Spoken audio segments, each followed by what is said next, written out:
Folks, we are living in some scary and uncertain times. First off, just a disclaimer, the views expressed in this video are my personal opinions.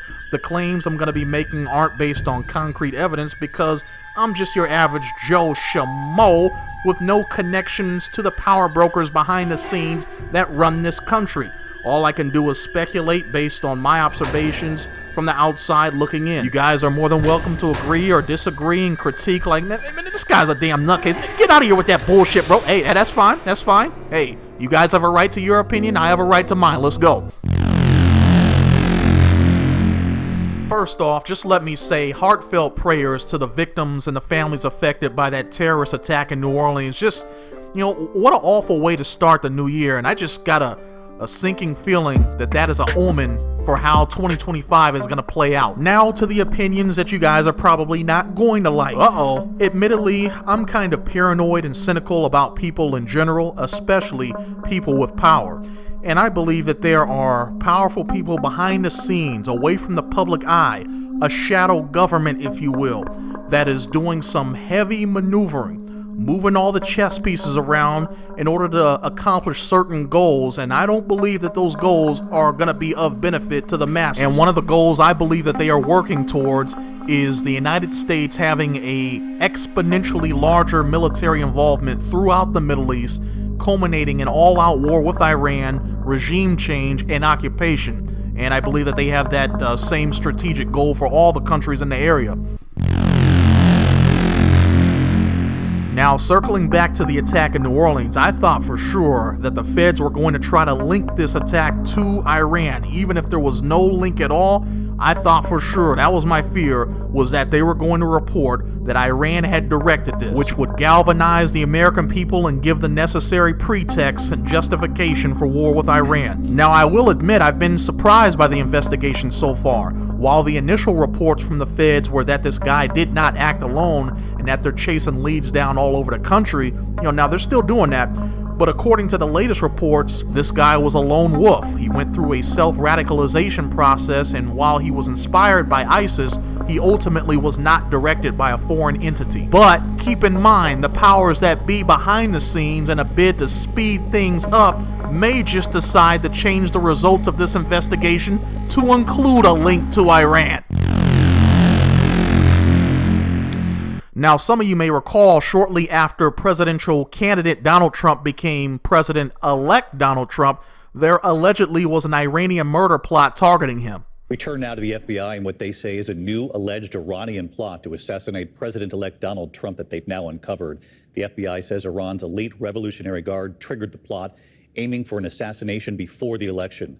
Tonight, 3 people charged, 2 in custody here in New York. Prosecutors say Iran has long been out for revenge. President-elect Trump has been made aware of this. Here's our senior investigative correspondent, Aaron Kotursky, tonight. Tonight, investigators are detailing a new Iranian plot to kill President-elect Trump during the final weeks of the campaign for revenge. Now, Iran has come out and vehemently denied these accusations. The feds say differently, but who the hell knows? When it comes to that plot, only God knows whether it was real or a false flag operation by one of the 3-letter agencies to get things rolling with Iran. For those of you who are unfamiliar with what a false flag operation is, come and follow your boy Morpheus over to Google. Google's generative AI-powered search engine provided a pretty thorough explanation. Let's get into it. A false flag operation is a political or military action that is intended to make it appear as if another party is responsible, with the goal of inciting a desire for retribution. The term originated in the 16th century when pirates would fly the flag of a neutral or enemy country to trick other ships into allowing them to get close before attacking. Here are some examples of false flag operations. The Gleiwitz Radio Tower.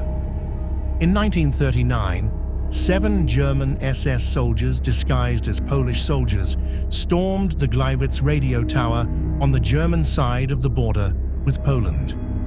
They broadcast a message claiming the station was now in Polish hands and left behind the body of a civilian dressed as a Polish soldier. Adolf Hitler used this attack as justification for invading Poland. Operation Northwoods.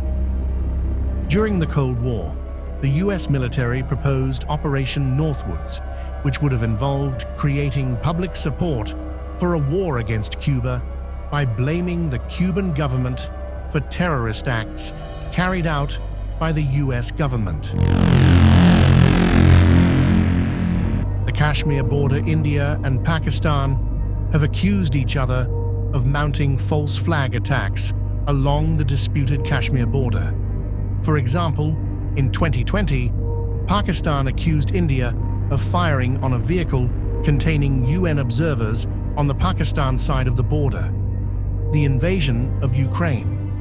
In 2022, the US accused Russia of plotting a false flag attack by Ukrainian forces as a pretext for invading Ukraine. Important aspects of a false flag operation. Staging an event. This could involve creating a fake attack, planting evidence, or manipulating information to make it appear as if the targeted party was responsible. Disguising the true source. The perpetrators may take steps to conceal their identity and make it seem like the attack originated from another entity. Propaganda and misinformation. The false flag operation may be accompanied by a coordinated propaganda campaign to spread the fabricated narrative.